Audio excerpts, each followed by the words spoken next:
I think from the age of 16 it became very clear that I want to do this, but there was no direction to go in really.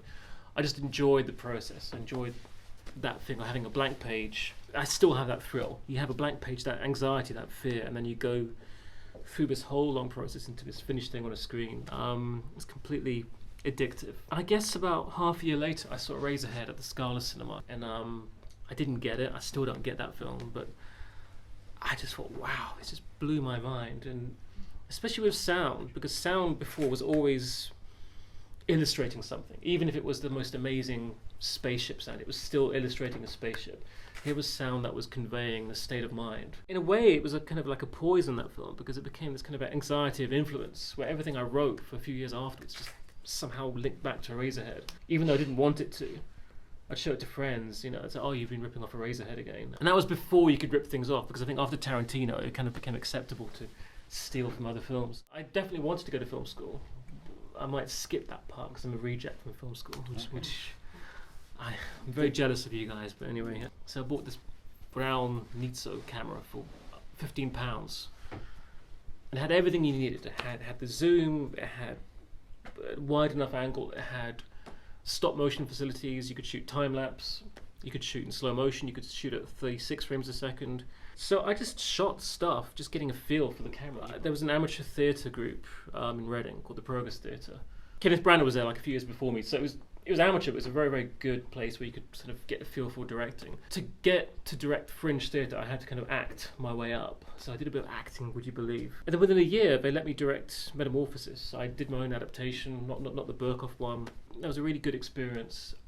And then I got more confident with Super 8. I started to do short films. And the London Filmmakers Co-op would have quite open submissions where you could show stuff at their festivals. And that was a very important place, especially with its experimental background and so on. So 1993 was my first public screening in London. At that point, I tried to get into film school. Didn't really work out. We still deal with rejection on a weekly basis, either from financiers, festivals, actors. It's still an ongoing thing, but you just get used to it. You just don't even think about it. But that's the one rejection I can't shake off. I can't come to terms with that. I'm still pissed off. I got into fine art, believe it or not, and that was an excuse just to kind of move off and do my own stuff in film. They'd kind of leave you alone. So I just slowly got more confident with Super 8, and I moved on to 16mm, and then of course it gets a lot more expensive. So I had to really kind of save up for it. So I lived at home at that point, which saved me a lot of money. And I did a short film in New York. It was quite good in a way because it was quite easy to get hold of people. I was very lucky. There was this documentary on a lot of the Warhol people by James Marsh, bizarrely enough.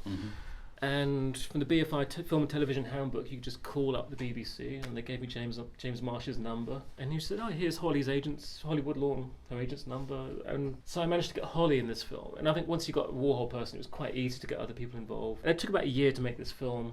I'd stay with my aunt in Queens, so there was no hotel costs, but it cost a lot. It cost a hell of a lot, like £10,000. What was that film called? It's called Bubblegum, which is not very good. I mean, I'm not being falsely modest. I think it was necessary. I made a lot of mistakes. That was my film school, really. It did all right, but mainly because of the people who were in it. So I even got into Berlin, and I guess I was a bit deluded. I thought once you get a short film into Berlin, that's it. You're off. No, you're not. You're back to zero. And I was such a shock. I mean, I didn't think it would be easy. I just thought it would be easier. Maybe get money to make a short film because this one was self-funded, and then maybe move on to a feature film. But impossible, absolutely impossible. So I think from 1996 until 2002, it was just kind of dead. I only did one Super 8 film in that time, and I focused mainly on music as a distraction to kind of still keep active and keep trying ideas with sound. I spent most of that time just paying off my debts, just working in offices or temping, basically. And you were writing Katalin Varga then, or not then? No, something else. I guess I wrote 7 scripts before Katalin Varga, and there was this kind of weird gradient of the more scripts I wrote, the less applications I made. Weirdly, now you look back on it, I'm still angry about the film school, but I'm not angry about the rejections, because when you meet financiers, when you see how many scripts are on the table, you think, oh my god.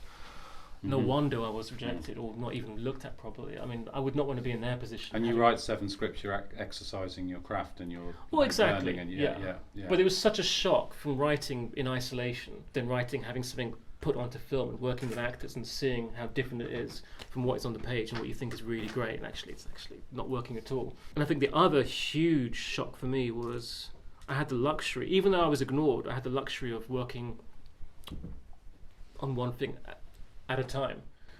And now you can't do that. You're just moving back and forth between things. And I find that so difficult. Because you can just meditate, zone into one world, and you finish off that world and, I don't know, go for a beer and then... But yeah, you got to switch heads within one day sometimes. And I'm still trying to master that craft. Writing is a kind of immersion that you just live in this world. Even when you stop writing, you still, when you walk home or whatever, you're still living in those characters in their heads. Usually a film sits in my head for about a year before I start writing it. I just kind of let it ferment, and it can start off with a person, with an atmosphere, with a location, sometimes a theme or a piece of music. It just kind of slowly evolves. I personally find it very, very difficult to write treatments and then write a script based on the treatment, because the whole process for me anyway is just to discover things as I'm writing. I don't know what characters are going to do, and that takes me by surprise sometimes. I rent a little office and like an 8 square meter room, purposely with no Wi-Fi, because I find Wi-Fi is the killer of writing. Yeah. Absolute killer. What I usually do is I write the script, then I write a treatment based on the script and pretend I haven't written the script. That's the way that I find easiest, but sometimes it doesn't always work out that way. And I think one script I wrote just now, it was quite a long one, and I found myself jumping ahead, not just writing it. So kind of knowing roughly there was a scene somewhere that I wanted to put. I didn't know where it was going to be exactly, but I just wrote a scene, because sometimes I'm just blocked. I just cannot get past one bit, and I'm going crazy with it. I can be days, I'm just stuck. So why don't I just write something else which I know I want to do? Going to go back on myself a little bit. Katalin Varga, how did that happen? My uncle died, so I had this inheritance, which was around £30,000, and that was the first time I actually had money. So I just kind of backpacked for a while, and I remember going on trains to Transylvania. I just thought, wow, there's something in those forests, definitely. The revenge thing, I guess it was not a plan, but I quite like working from genre. If you think of music, when you stick to one formula but somehow try to corrupt it or try to deviate from it somehow, but still paying lip service to something established. To me, that's very exciting. So using this kind of rape revenge genre, like Last House on the Left or Miss 45, but taking it away from America in this sort of sleazy 70s, but putting it in Transylvania, slowing it down. And I think just being quite logical with it, really. I think you see in these revenge films, so-and-so who's done something terrible, but just be logical about it. So really it was just that, just kind of thinking it through. Chain of consequences. Yeah, exactly. Yeah. And also just what if this idea of the bad guy always being the bad guy. I just want to confuse an audience. I want to show, because I think as an audience you want to see the bad guy being bad, but I don't want to do that. I want the audience to be like a jury without my guidance. So I'd go to Romania quite a bit. And it's that weird one of, obviously you do your research, but you know deep down, no matter how much you do, you will never get it right. There comes a point where you think, right, I just have to let go and somehow establish that this is film. It's a fairy tale. So it's kind of just choosing the elements that are true. And you wrote in English, and then, or you had it translated. Yeah, wrote in English. I didn't know until much later on that there's a world of difference between Hungarians and Székely Hungarians in East Transylvania. It got retranslated, and I had an actor from Budapest to play Katalin Varga, and everyone in Romania said, like, everyone's just going to laugh you out of the cinema.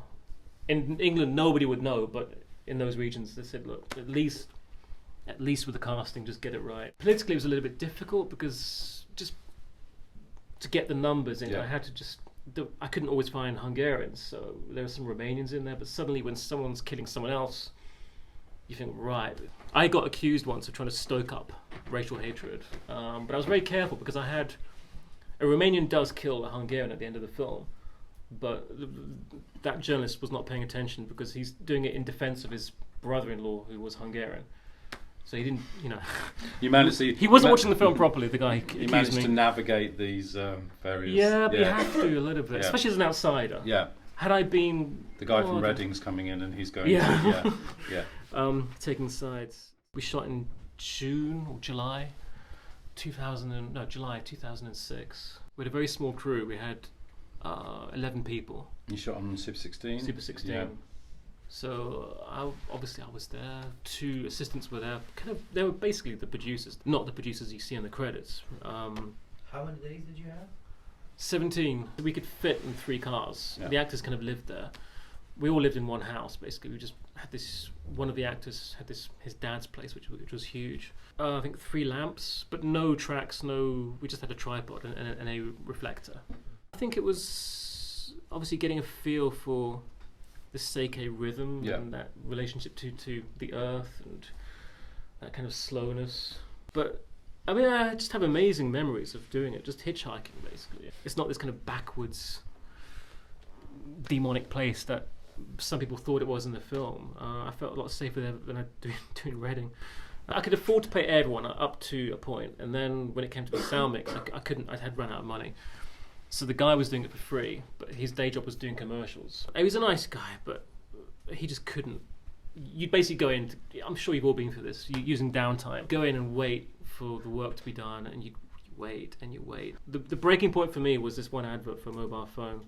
He's just had problems with the sound mix, and just this chorus came in and again and again and again. And by 11:30, he just said to me, "I'm just knackered. Let's do another day." And I thought, okay, I give up. Nothing happened for almost a year. I thought it was over basically. Financially, I just couldn't do anything, so I had to get some help. So I went to some festivals where I knew you could try and get producers for, get completion funds. I would just kind of, target people, find out who's going, and email them. Most of them said no, or didn't even respond. Some Romanian producers responded. They liked the version they saw, so it was kind of done. The edit was done. I think only 1 shot was taken out since then, but the sound was a disaster. There was a problem transferring the sound, and we lost everything basically. But we could pay people because we had money from the Romanians. So we started in Hungary, just started from scratch. When we got going, it was quick. Everything was. If I condensed all that time, it was really quick. I mean, the edit was only a month, but it dragged on for ages because, again, I couldn't pay the editor enough, so he was taking commercial work. I applied with pretty much the same version of the film, but minus a decent sound mix. Into Sarajevo, to San Sebastian, Locarno, Bratislava Film Festival, they all rejected it. To go from those rejections straight into Berlin was just such an odd thing. So now I just don't take it too seriously. You get rejected, but for me, there's no logic to go from a Bratislava rejection into a Berlin competition acceptance. And winning something. Yeah. But Berlin didn't want my next film. I think they were quite shocked when they saw it. So, it doesn't matter after a while. You just know it's a numbers game. So Katalin Varga was an act of will and desperation, I'd say. Berberian, I started it before in 2005. I was trying to get into commercials then because I knew that could be a way to self-fund my work. So I did a short film. I got shown at the London Short Film Festival by Philip Ilson at the ICA, and an advertising scout saw it. And as usual, they invite you in and say, "Oh, we love your work, but we're not going to give you any work," But there's this competition where you can make an advert for free for people. Funny that. It was for Cobra Beer, and they were looking for people to do idents before. They were sponsoring movies on ITV, and you'd have to do an ident between the ad breaks. So I did Berberian Sound Studio. That's how it began, for a competition, believe it or not. It was like a little joke. It was 2 inept Foley guys doing clunky Foley for a William Castle type of kitsch, schlocky horror film. It was just inspired by a friend of mine who had these really noisy trousers. He had these kind of parachute pants, and they were kind of making this, and it sounded like thunder sometimes, and I just thought, wow, can you imagine a Foley guy doing that? And that's how it happened, really. We actually won that competition. There were several strands, but we won the international part. I thought, great, I can do adverts. No, same problem. You need to do feature films, So done 3 feature films. I went to an agency the other day, actually. We need to see something short from you. I said, well, I did this one. Oh, I know, it's a long time ago.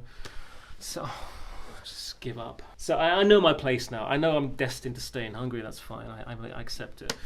So, keep making the features. Yeah. So, stick to what you're best at. Yeah. Keep making the films you want to make. Yeah. So anyway, that. About a year later, when I was in post-production on Katalin Varga, just by coincidence, I don't know what was in the air, but I just thought, that Berberian thing, there's something in that. but go in a darker direction with like genuine horror and explore the relationship both filmmakers and audiences have with what is on screen and this kind of violence by proxy and how we consume violence. So there's just a lot of ideas and a lot of very contrasting images that really work for me. This to having this very kind of sordid, degrading, repellent violence, but somehow make the audience laugh and make them feel guilty for laughing by showing this very ridiculous pantomime activity. And because this whole idea of permission to laugh, and so I wanted to kind of give someone permission but grab it away from them afterwards and make them feel really bad for it. So there was that. I think there was the element of listening to this track by Kathy Berberian, who I guess the title came from that, called Visage, which she did with this Italian guy called Luciano Berio, which was 20 minutes of possessed howling. And I guess most people hearing that would just scream for it to be turned off. But I thought, but if you put that on a horror film, it would just make complete sense. And it got me thinking about Penderecki's music, when Kubrick used it in The Shining. And again, if you hear Penderecki on record, it's a tonal, only a small amount of people would kind of, stay in the room. On film, people get it. So I think a tonal music, dissonance, all those avant-garde elements, they really lend themselves to fantastical imagery or to dark imagery. And you look into that world of Italian horror, a lot of those composers were from the avant-garde. Morricone had an avant-garde background. Bruno Maderna was a colleague of Luciano Berio who worked with Berberian. He was hanging out with John Cage, but on the side he was doing the soundtrack to this Giallo film called Death Laid an Egg. So just this whole world, I thought, wow, we can go in here. So I wanted to explore the idea of avant-garde high art serious performers being broke and making their money on the side doing kind of sordid horror stuff, horny goblins or possessed witches, but there's all these strands that kind of came in really, and obviously there's the English strand of the English sound eccentric.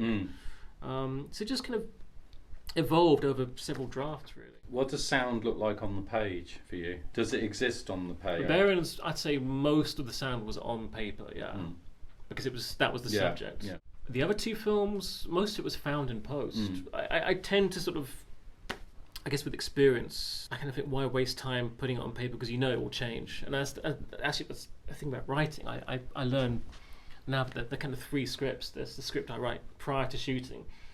There's the script with the actors, which changes because words just don't work from someone's mouth or whatever. So I am always changing on set. And then there's the script when you edit, which is another different script in terms of the structure of it all. And again with the sound mix, sometimes I just don't know until I'm there doing it. And the Duke was, a lot of it was discovering up there. But Berberian was fairly thought out, because I wanted it to be a diegetic film.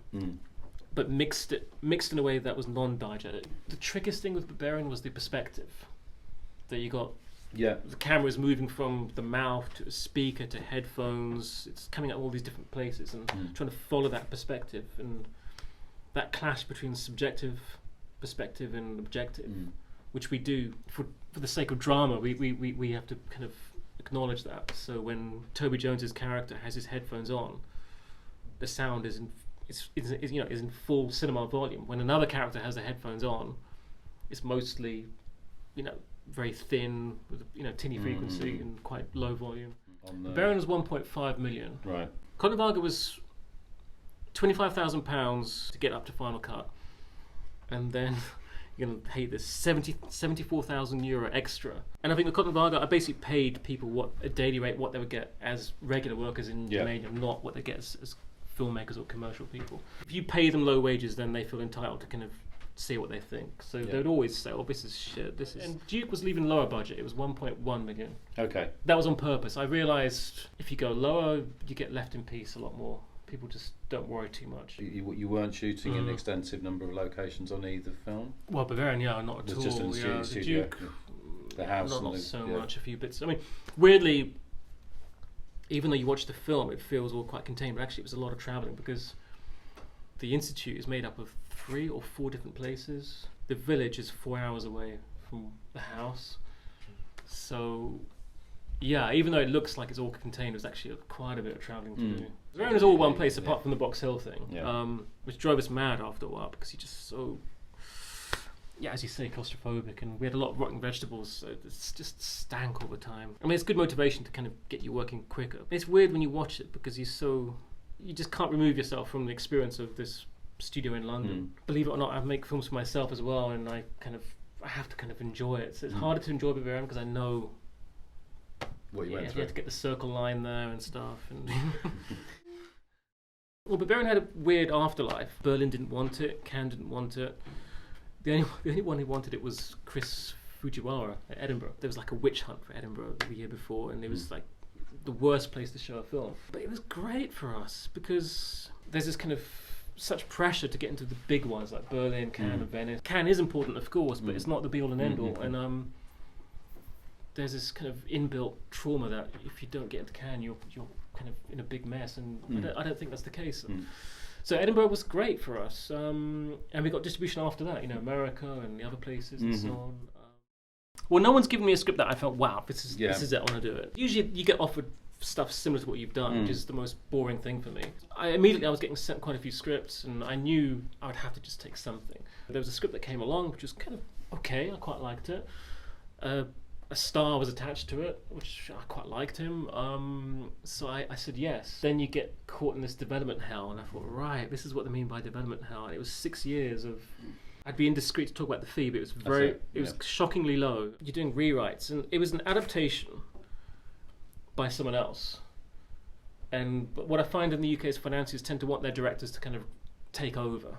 And suddenly I'm caught between what the financiers want and what the writer wants, which is never the same thing. So I know if I don't do what the financiers want, it will never get made. Star pulled out, we didn't get on, so he walked away from me. Then we tried to get another star, and this is the problem, because you're doing a star vehicle, a big budget film, you have to get stars. We kind of pretty much got through every single middle-aged male British actor I can think of who's bankable. What was a pain was the constant meetings. When someone passes, we got to have a meeting, and talk about strategy and this and that. And people get involved, their agents get involved, their managers get involved, and the Americans get involved, and it just gets. Sometimes there are 9 people included in an email to set up one meeting. I pulled out eventually. It's just not for me. I know this guy called Daniel Bird. He said his friends Andy and Pete were looking to do a Jess Franco remake. I was kind of interested in that, and it just seemed really fresh. This was just going to be like a very low budget thing outside the whole system. I felt like in the mood to just go back to something very, very low key. It was not low key in the end. The budget went up from. It was going to be £20,000, went up to 1.1 million. Financiers were always good to me. They always said, what have you got next? And even when Cannes and Berlin didn't happen. So there was always a door open to kind of show them stuff. But I just didn't think they'd be interested. The script was, on paper, it felt quite, like those Eurosleeves films from the 70s. I thought, why would they fund that? Strangely, they picked up on it. They liked it. And it was just remarkably easy, to be honest. It was just very quick. From that first meeting with Pete Toombs and Andy Stark, that was in May or April 2012. By September 2014, we were showing the film in public. That's fast. Repetition of rituals. How much of that is on the page and how much of that is in work with the actors? That was a very clear part of the script. And I think what was fascinating about these bondage and discipline rituals is that they're kind of steeped in artifice. They're very theatrical. So you can explore performance and the mechanics of performance without being Brechtian, You can still embed it in the narrative. You don't have to kick the audience out of the film. It's still part of the film. So, the idea of nuance in performance and getting, being slightly off-key if you deliver a line. Obviously for Evelyn, it kind of kills her, what's the word? She's getting quite excitable and suddenly... Enthusiasm. Yeah. So it's just kind of interesting, there's my script for the film, there's Evelyn's shadow script, there's my marker tape on the floor, there's Evelyn's marker tape on the floor to direct where Cynthia walks. Yeah. And again, when Evelyn is masturbating, if Cynthia doesn't not just get her lines right, but doesn't get the tone right, it's all gone wrong. It's the same for me. So I think poor Sidse, she was being directed by 2 people in this film. Obviously, when you work with actors, they bring something to it that I don't necessarily have. Only have words on the page. It's so different what you write before you have an actor and then when you do have an actor, and being aware of what is a great line on the page or what works great in a scene, sometimes it just falls flat. So just being aware that just leaving a part of yourself open to the fact that you're going to have to change it on set. On a very superficial level, I just find it very immediate.